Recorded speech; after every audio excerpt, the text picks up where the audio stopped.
When lies replace truth and confusion undermines the integrity of a once great culture, when ignorance prevails and the future lacks principle, it is time for the brave to declare, yes, to hell with it.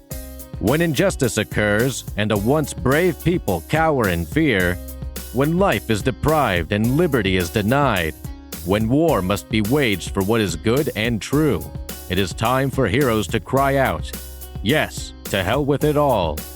In a world fraught with perilous events, when fear has dominion over mind, body, and soul, may the righteous forge into and through the unthinkable, the intolerable, and the seemingly unwinnable. Such is the commitment of YesToHellWith.com. Have you ever witnessed a reprehensible act or decision and did nothing to stop it? If so, then you know what it means to have regrets and to be cowardly. Since you have learned from such experiences, consider what you would do if a thief was stealing from your neighbors, or an attorney said your retainer was used when no work was ever done. And finally, a major corporation lied about a financial transaction, and this false statement sent an innocent man to prison. In each of these examples, wouldn't it make sense to hold the bad actors accountable? What if no one did anything? What would the repercussions be? What if there were no heroes? Welcome. My name is Bo Johnson. I am the author of The End of Justice. When my publisher asked me to write a podcast about a current injustice equal to the ones noted in my book, I decided to share a story about a dated wrong that continues even to this day. Truth be told, I consider this story to be an ongoing crime by both a major national and international corporation and the United States federal government. This podcast series, which is titled, Where Are the Heroes?, was written with the hope that listeners will embrace the truth and choose to act for what is right. For if courageous souls do not intervene, we will continue to experience a living hell. This story proves as much.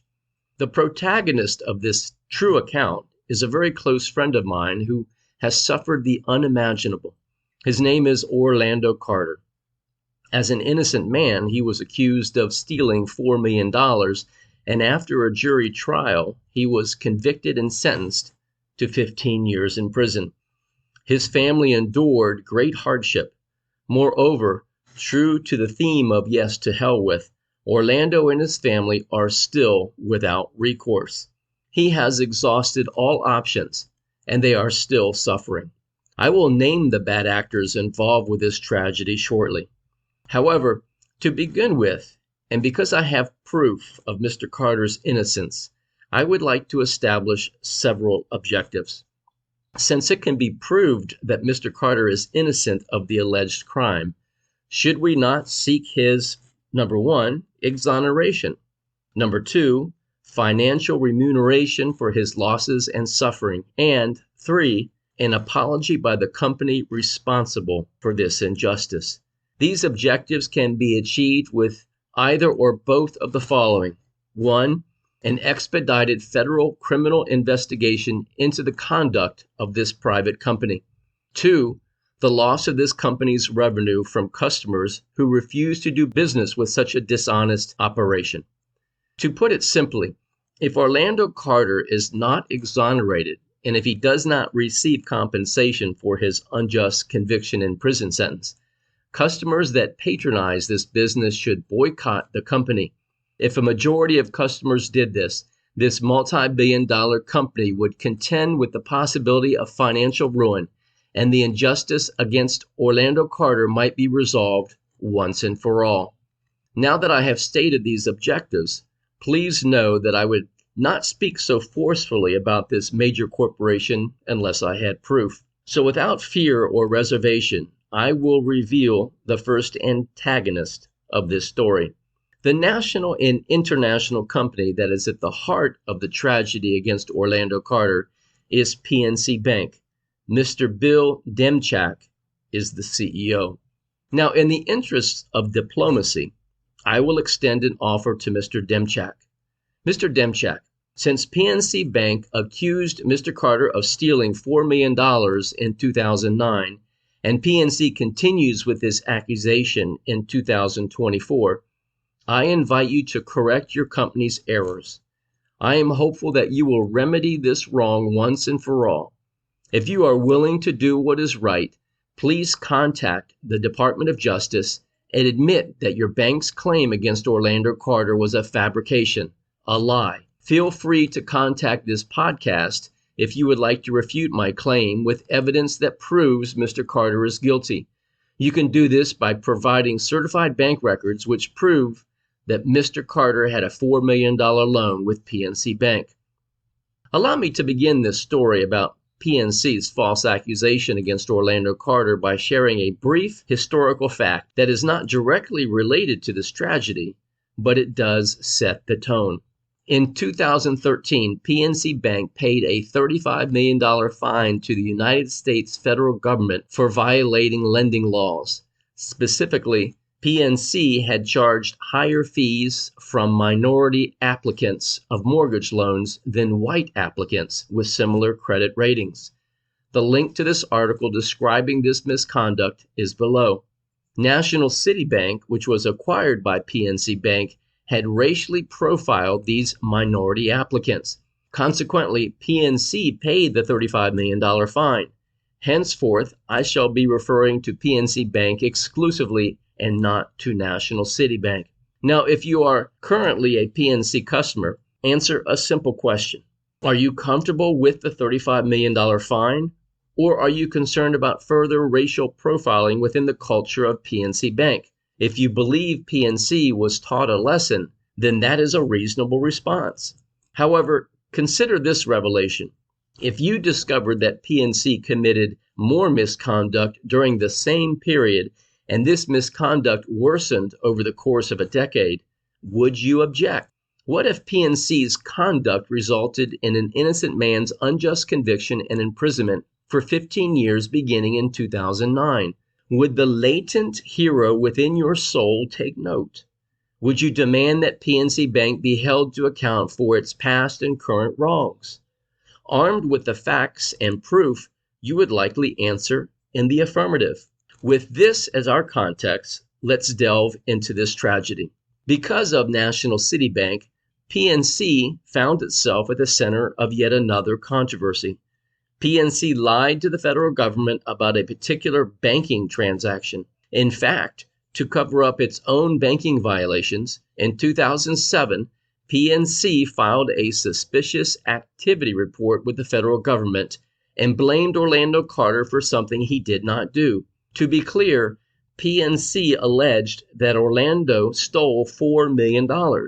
As unbelievable as this may sound, PNC Bank continues to advance this lie even to today. I recognize that you might assert that these are my accusations and mine alone. You might ask for proof, and this would be a valid reaction. Rest assured, I recognize that I am accusing PNC Bank of serious wrongs, and I do not take this lightly. In fact, by making such claims, I am placing myself in peril. If my claims were baseless, PNC Bank could file a suit or ask the federal government to open a criminal investigation into my conduct. I might be accused of libel or slander or defamation. So I will state unequivocally that I have direct knowledge of many of the elements of this tragedy. Having served as Orlando Carter's power of attorney for years, I am forearmed with ample knowledge and documentation. Thus, without trepidation or reservation, I am stating that PNC Bank has acted and continues to act negligently against the interests of private parties and the public at large. Since there are two fundamental elements to a crime, namely the actus reus and mens rea, which are respectively the criminal act and evil intent, I am confident that I am not committing any criminal act against PNC Bank. Again, I have proof of PNC's continued wrongs, and my intentions are honest and sincere. I merely seek PNC Bank's cooperation with the goal of securing Mr. Carter's exoneration. He is innocent. The actus reus and mens rea are exactly what we will discuss throughout this podcast series as they relate to Orlando Carter and PNC Bank. What was the actus reus, the crime? What was the mens rea, or evil intent? The evidence will prove that Orlando Carter was innocent and that PNC Bank is guilty. Hypothetically, if PNC customers become genuinely concerned about PNC's past and continued negligence, and as a result, if PNC had the potential to lose its customer base, don't you think PNC would correct its lies and provide compensation to Mr. Carter without delay? In one sense, if PNC were to cry foul and allege that this podcast was slanderous and libelous, wouldn't this place the entire case into the public arena where it belongs anyway? In such a scenario, this corrupt bank would be forced to admit the truth about Orlando Carter. However, if Bill Demchak were wise, he would agree to resolve this matter and prevent any harm to PNC's business. Mr. Demchak would seek the truth and right a terrible wrong. PNC would admit to its errors and end this tragedy. I would like PNC's cooperation. I ask for Mr. Demchak's cooperation here and now. I call upon the CEO of PNC Bank, Bill Demchak, to resolve this disgraceful conduct and to do so for the best interests of Orlando Carter as well as for PNC shareholders and customers. I ask Bill Demchak to make amends and issue a written apology to Mr. Carter, for it was Bill Demchak who stated, and I quote, "At PNC, our corporate values aren't just something we talk about. They define how we live and how we engage with our customers and the communities where we do business.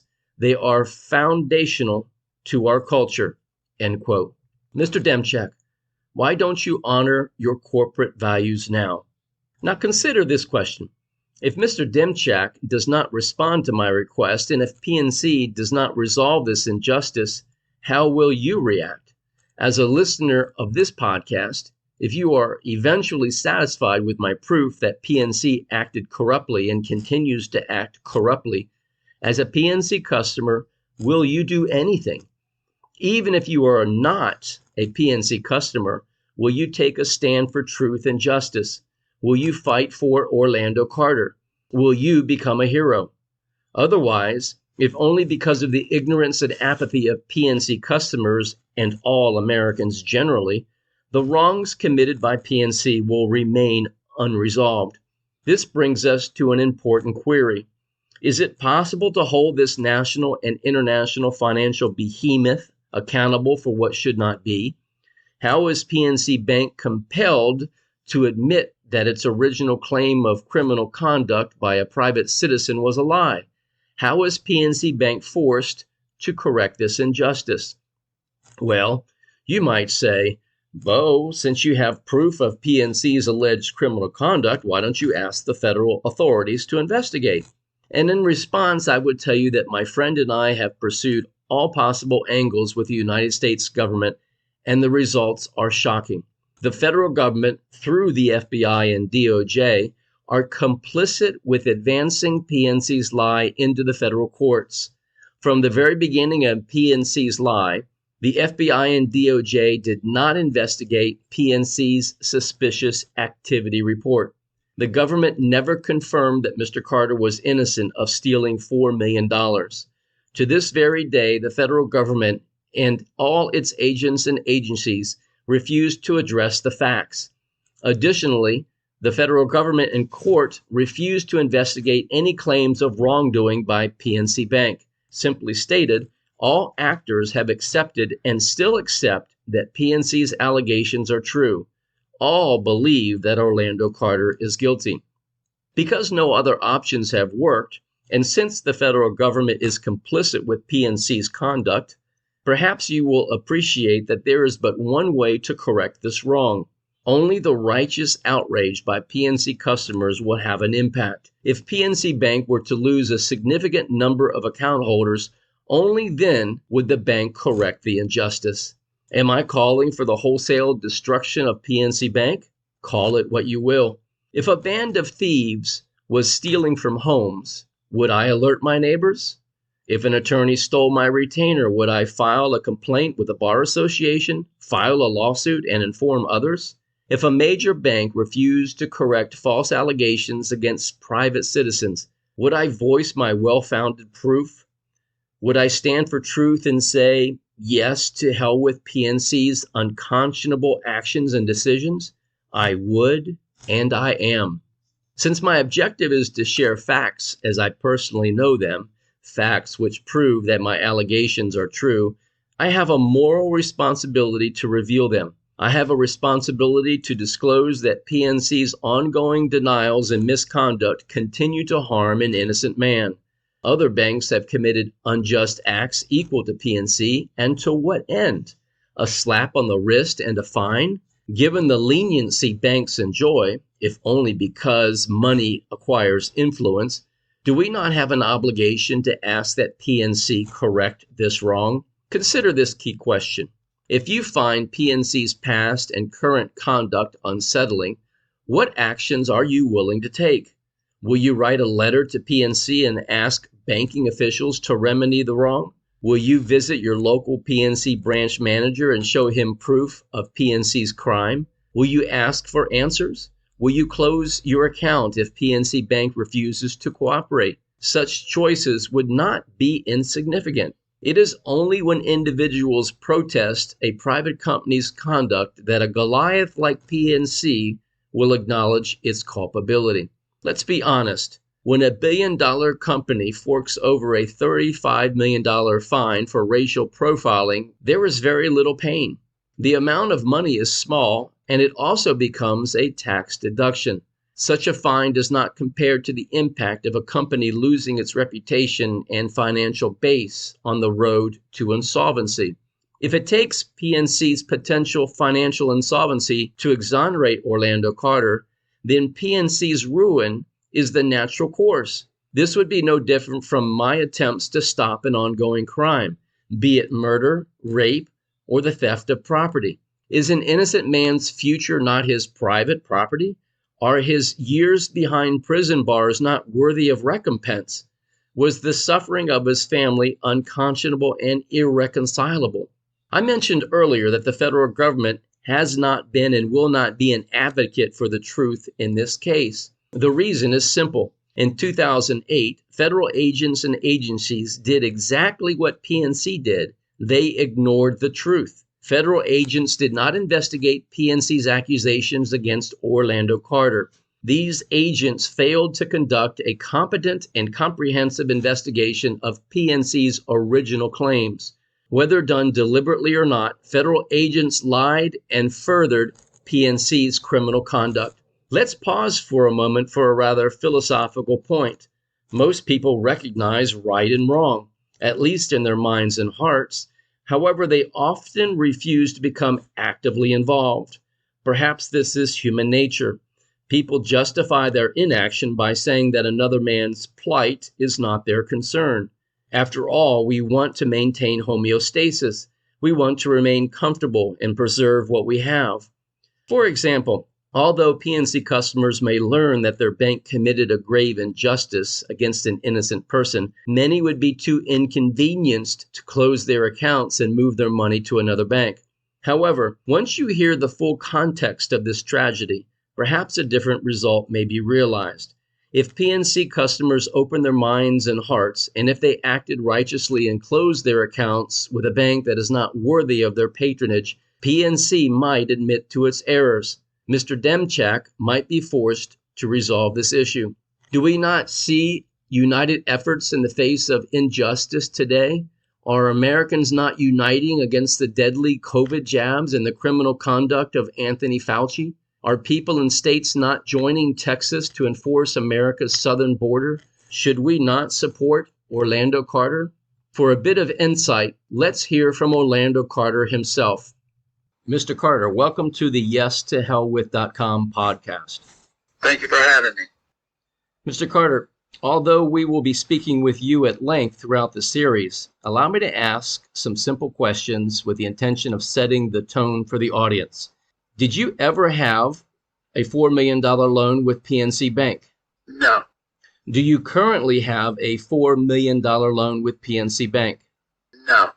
Mr. Carter, did you steal $4 million from PNC Bank? I did not. Today, in the year 2024, does PNC Bank still claim that you have a $4 million loan or that you stole this money? Yes. Did PNC Bank submit a false suspicious activity report to the federal government in approximately 2007? Yes. In 2009, during a federal criminal trial, did officials within the FBI and Department of Justice argue that you had a $4 million loan with PNC Bank and that you stole the money? Yes. In 2024, do officials at the Department of Justice still contend that you had a loan with PNC Bank and that you stole the money? Yes, they do. Mr. Carter, are you innocent of these matters relating to PNC Bank? I am. Mr. Carter, thank you for your time. We will be talking with you soon as we get more involved with this tragedy. Thank you very much, sir. Thank you.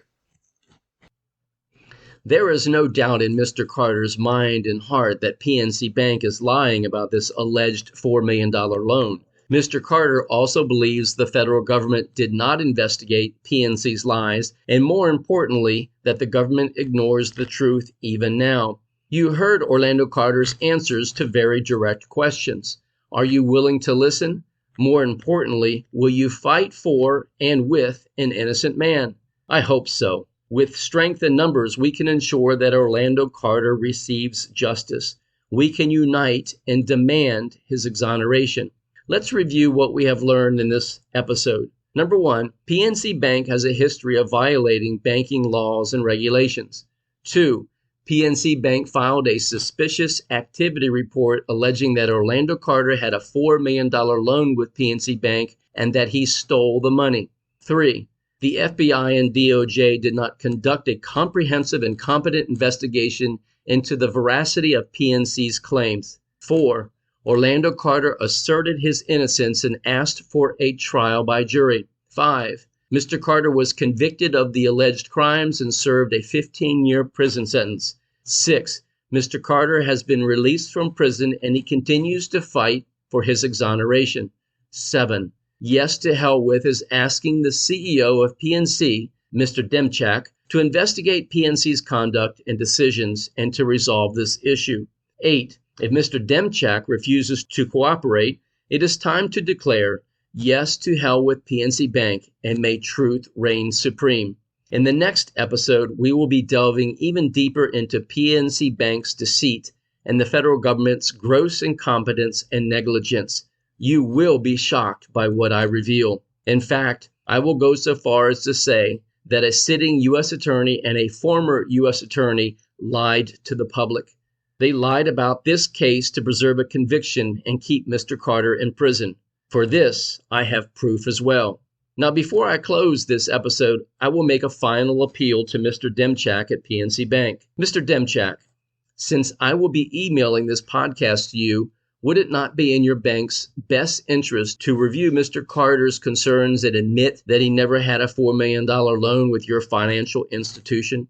At a minimum, your board of directors, employees, shareholders, and customers deserve to know that PNC has harmed and continues to harm Mr. Carter. Would it not be prudent for you to retract this unjust claim by reviewing your own certified bank records, which prove there was no $4 million loan?